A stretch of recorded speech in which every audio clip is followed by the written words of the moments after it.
Yeah, hi, this is Saul Marcus, naturopathic doctor. This is Dr. Claire.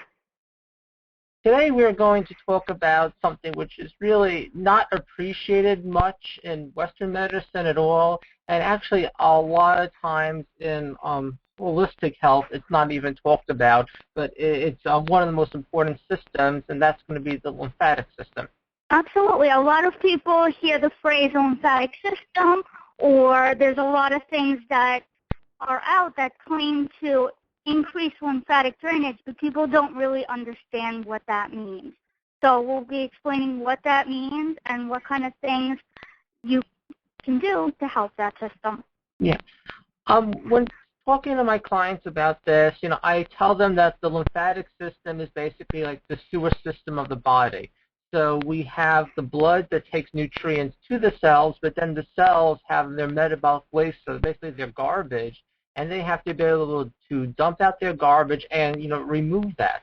And if you can't remove the metabolic waste from around the cells, then it's like the cell is just sitting, in its own waste. It's like you have a house and the garbage man doesn't come and the stuff is just piling up outside, and then eventually the house is going to stink and people are going to get sick inside of it. And the same thing will happen with the cell if the lymphatic system is just not flowing well around it. Now, what that means is you have to do things to increase this flow through this lymphatic system.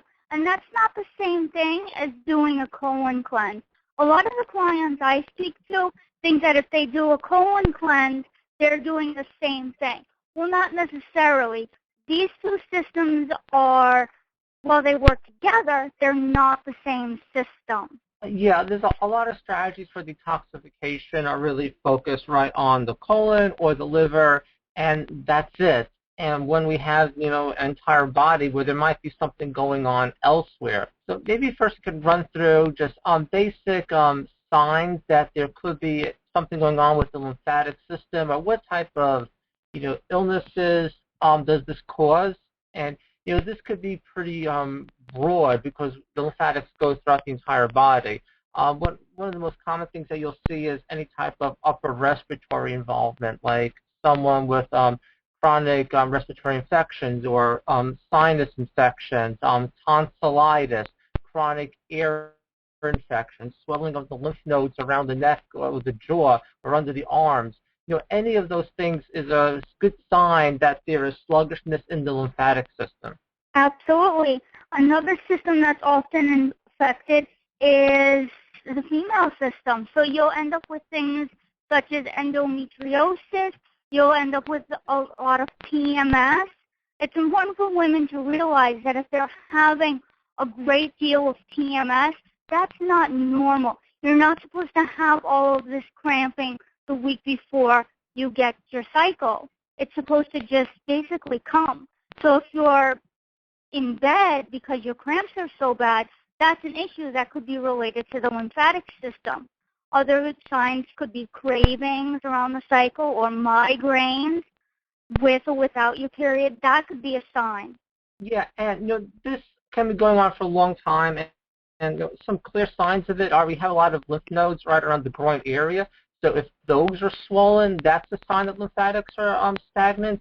Also, cellulite is another sign. I recently had someone, and I was going through early history with her, trying to figure out when this started, and then she mentioned, as a child she had cellulite, and I'm like, well, that was an early warning sign, if someone was going to pick it up, because you shouldn't have cellulite all around the legs, and it's kind of looked at as something that's very normal for women to have, but it's actually, a sign that there is some sluggishness in terms of lymphatic system and returning blood flow up through the pelvic area. And when you can't move up, you can't move the lymphatics and the blood flow up through that area, things just sit there, and that's why you start having these symptoms. Absolutely. And basically anything that's autoimmune related can be because of the lymphatic system. There may be more complicating factors involved as well, because most of the times in natural medicine, we're looking at more than one thing. We're not looking at, well, what is the cause? So when we speak about illnesses that are autoimmune, the lymphatic system is often one of the things that's involved. For example, in a lot of the thyroid disorders, you get a buildup of what I call trash in the thyroid. And why is that? Well, part of the reason is that you just can't get rid of the trash.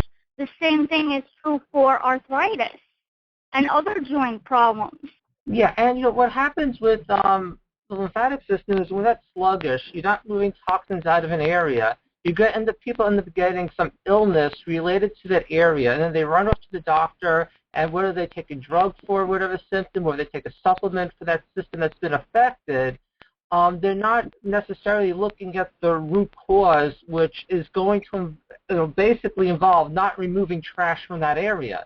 And you can see this all the time, especially like thyroid illness. If you just talk to people, everyone I have with like Hashimoto's or Graves', you go through the history, there's going to be some involvement of sluggishness of the lymphatics around that area.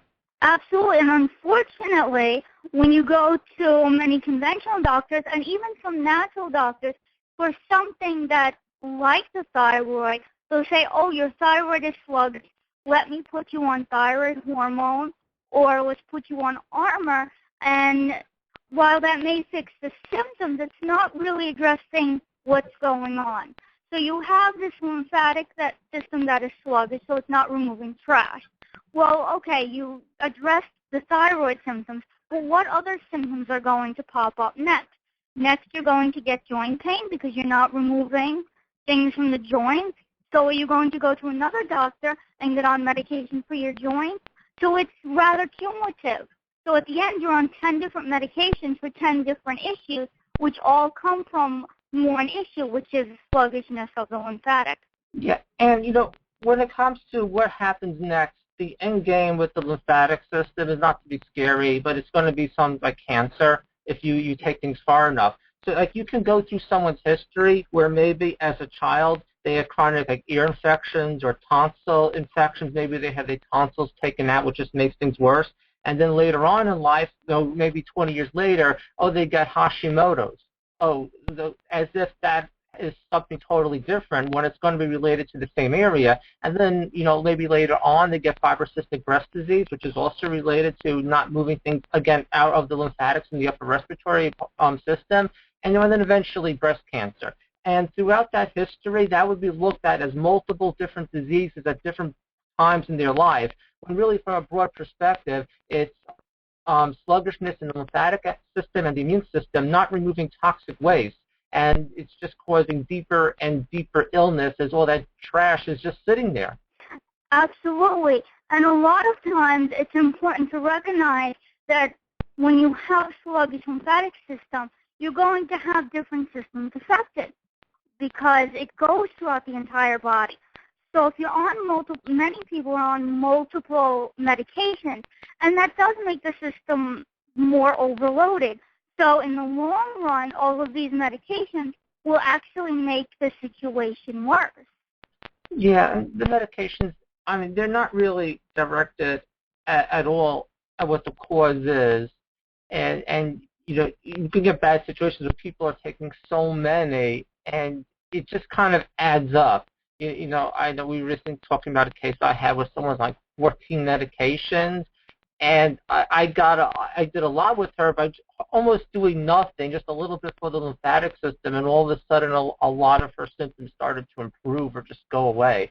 And it was really amazing when that was really what she had her entire life. Absolutely, and it's a good idea to do something for the lymphatic system before you start. If you have, say, yeast overgrowth or you have parasites or something like that, it's a good idea to get the lymphatic system moving first because it helps to get rid of the trash that's in these areas. Because when you do something like a kill-off regime for the bad guys, as I call them, a lot of times they release the toxins that they're holding inside. I tell people a lot of times that yeast will actually swell away heavy metals. So when they die, clearly they're going to release those.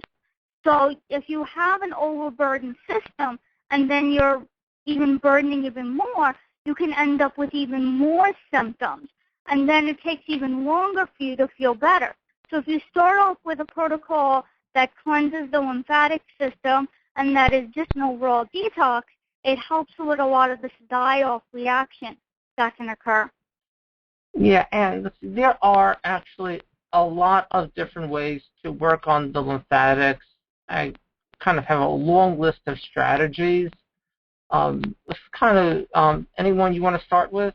Okay, well, one of the things that I like to do, I'm not sure if it's on your list, but I like to do what's called constitutional hydrotherapy, which I found to be very helpful. I have a client right now in my office who has had fibromyalgia, and she's had severe pain for the past 8 years. And she did a series of 4. She wants to do another series of 4. And she told me that this is the first time that she's been without pain for 8 years. And basically, constitutional, you use warm to get the system basically prepared, and then you use cold with what's called E-stim. And that really does stimulate the lymphatic system to move. It also stimulates blood flow as well. Yeah, and this takes like 20, 30 minutes. It's basically someone's going to lay down and they're covered with alternating hot and cold towels to stimulate vasoconstriction or constriction of vessels, and then dilation of vessels. And this is going to cause the blood system and the lymphatic system to move. So waste are just sitting there stuck around the system. Those are going to clear away.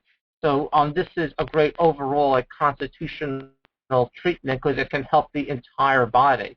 And it's great for both stimulating immune system function and detoxification. It's a really old naturopathic treatment, so it's something NDs have been doing for over 100 years. And it's one of those things that's just always worked. This is one thing that got naturopathic medicine really started because it's that powerful to just get these systems moving. Now, something that people can do at home, which is also helpful, is when they're in the shower, most people take a hot shower, but for a few minutes, put it on cold water, and then go back to hot and back to cold. This alteration of hot and cold in the shower actually mimics the effect of the constitutional. So once again, it's stimulating the flow from the lymphatic system, and it's getting everything moving. I have a few clients that I encourage to do this, and they say that they do it a few times, and they start to feel much better. Their headaches clear up. Their joint pain clears up. Yeah, I know. These are good therapies also because you can't take a supplement or a drug for every symptom because when people end up having too many symptoms, it's like, how much are you going to take? You can't take 20 different things. That's going to be ridiculous. So you want to work on a core systems, and you want to do one simple thing that's going to cover a lot of bases, and that's what hydrotherapy is. And it's really going to get to the root cause of the problem, unlike taking something for pain or taking something for the joints. And even this week, I had someone where she was taking one of these glucosamine chondroitin supplements, to help a system that really wasn't doing that well. And I had to explain to her, well, fine, this is a fine supplement, but it's there to rebuild the system. How are you going to rebuild the system if the lymphatics right now are completely stuck and there's nothing but toxins around there? I'm like, you don't want to take it right now because it's just going to lock things in. So I had to explain to her that she has to work on moving the lymphatic system first, before you can even start thinking about some of these, other repairing or rebuilding therapies. Absolutely. And a lot of times, some of these old naturopathic physical medicine things, that's one of the things that they were based on. The old-time naturopaths, many times they would start off by doing things that would move the lymphatic system, and they would start off by detoxing. And part of the thing is, they knew even back in the 1800s that people are exposed to so many different toxic things, especially living here in New York City. Everyone rides the subway, everyone walks down the streets where there's construction. So even if you think about it like that, you realize, wow, I'm exposed to a lot of toxic stuff that gets into my body, and then it stays there and overwhelms the body's ability to get rid of it. Yeah. And also, now sometimes people will get back to, well, they're doing this or that for detoxification, and a lot of times these are going to be colon cleanses or liver supplements. And as fine as those are, but you can flush all the stuff out of your colon, and you can take all the supplements in the world that allows your liver to detoxify and go through like phase 2 detoxification and get all these things out. But if those toxins are not in the liver or colon, but if they're stuck in the tissues around your cells somewhere where you're actually having symptoms, taking those liver supplements is not necessarily going to get you very far, or it can just be a very inefficient way of doing things, and it can be an expensive way as well.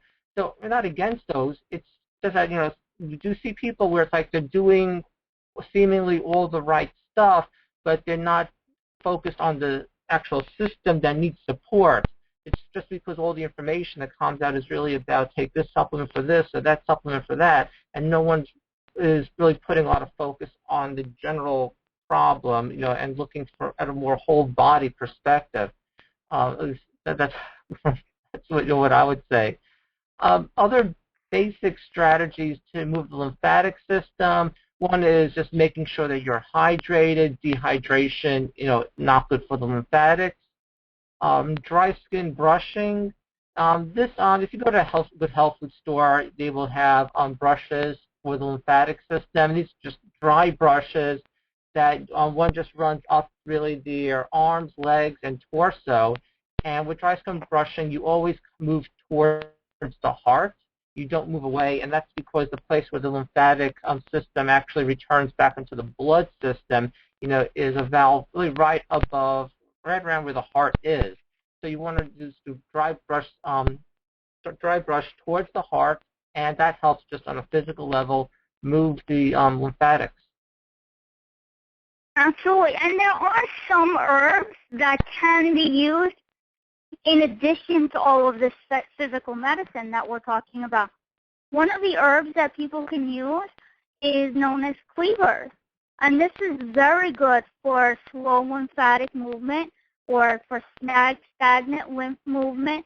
And it's been traditionally used for edema, which is basically fluid buildup or stagnant lymph.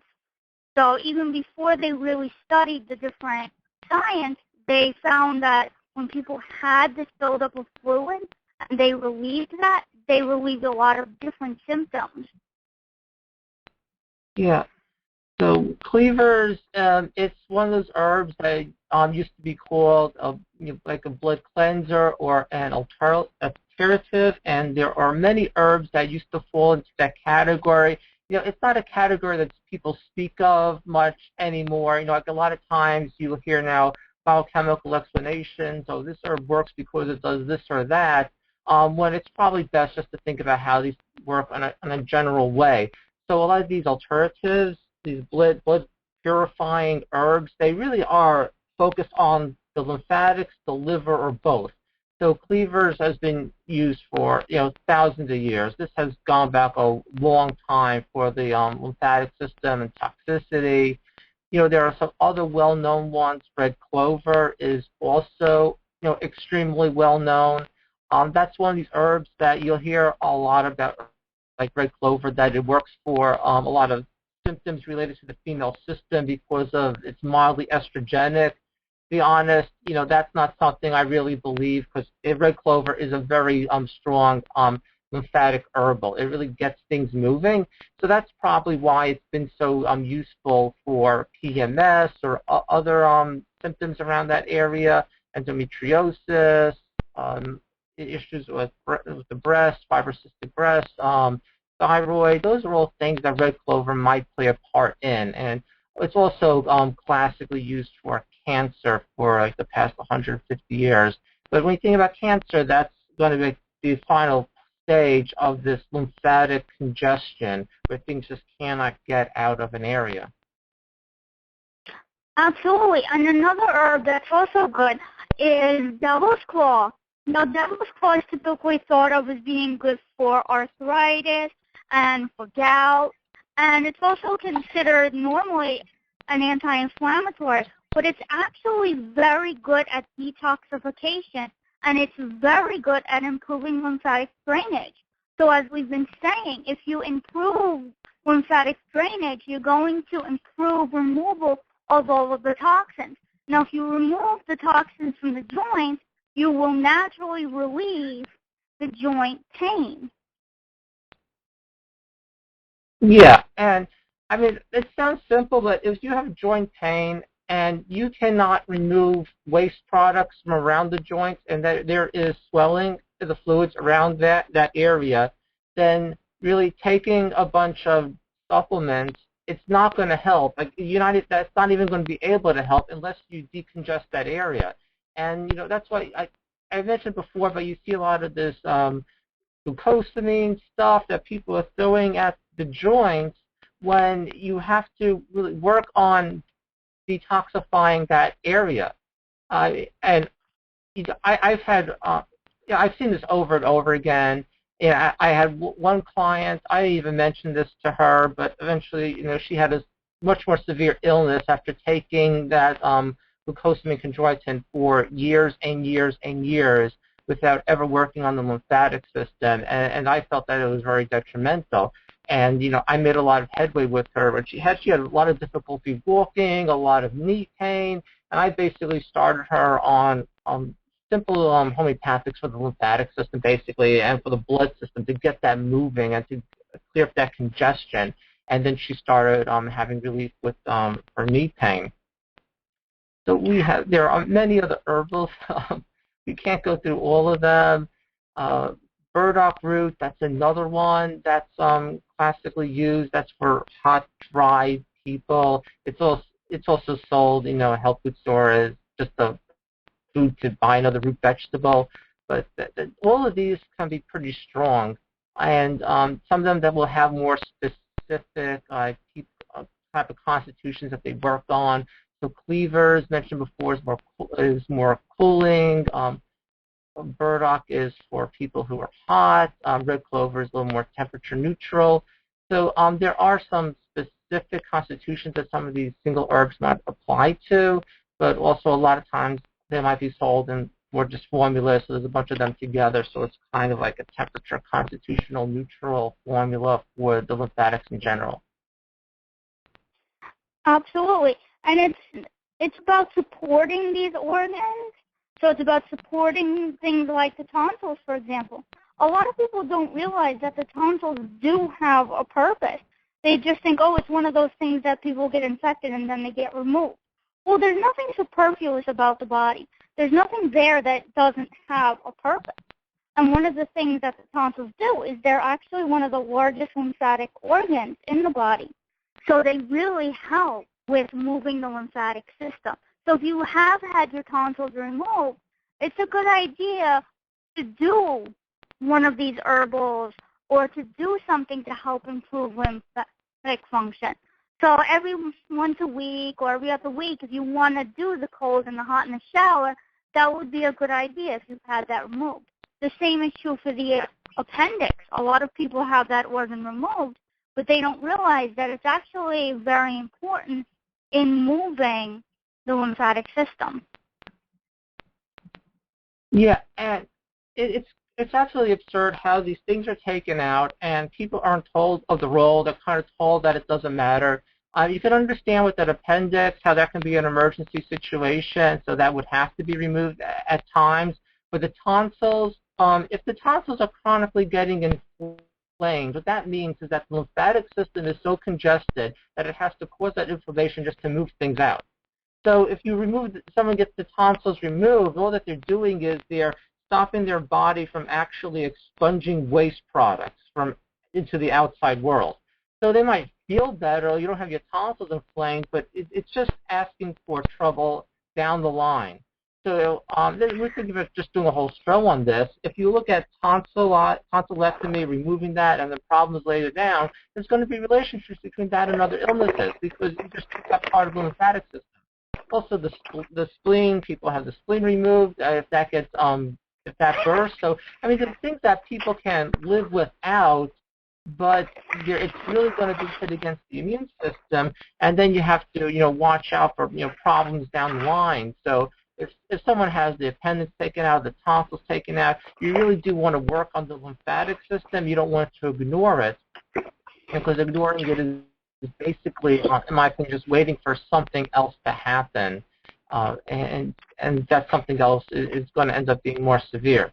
There are a couple Absolutely. of other And a lot of strategies. times, I was just going to say, a lot You of can go times we on. look at the older people who have a lot of these autoimmune illnesses, and when we look back at their childhood, we find that they had a lot of infections in the tonsils. Their tonsils were constantly inflamed, and in a lot of people, they say, oh, I had to have them removed.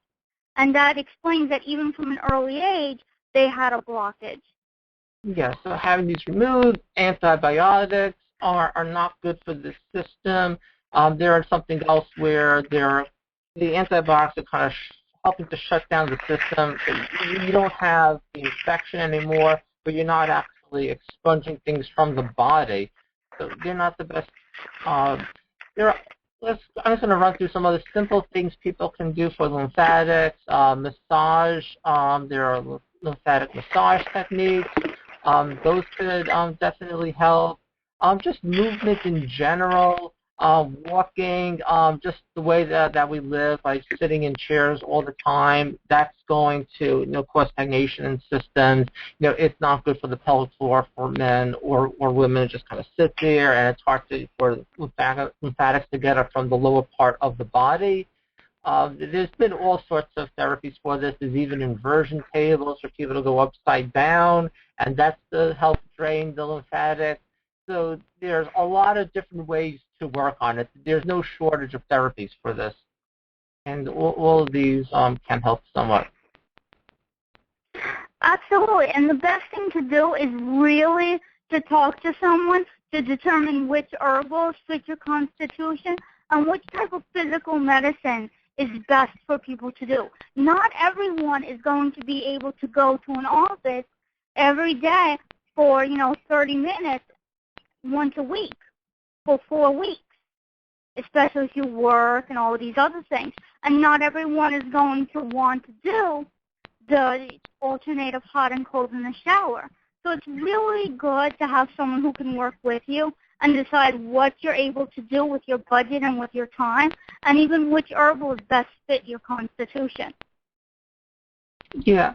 We have 90 seconds left, but I think I'll just kind of finish up with something that we've been getting at is this is a core system, and if this needs to be worked on and you work on it, you will see symptoms go away around the entire body, and it will save so much in terms of trying to treat this or trying to treat that. You won't have to run around doing 10 different therapies or taking all these different supplements, because you're going to get more to the core things. And if you do need to support another system, that other therapy is going to be so much more effective, because you can actually now remove toxins from around the area instead of just kind of trying to really more cover up symptoms with supplements.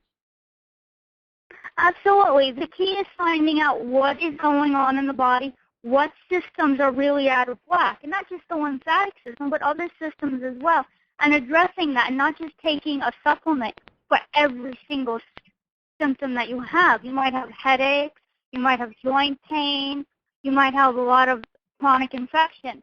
Once you start just taking supplements for this, and this, before you know it, you're one of those people who are taking 20 supplements, and every time you turn around, you have a new symptom. Yeah. Okay, well, that's all the time we have, so I'm going to say goodbye. Okay, goodbye.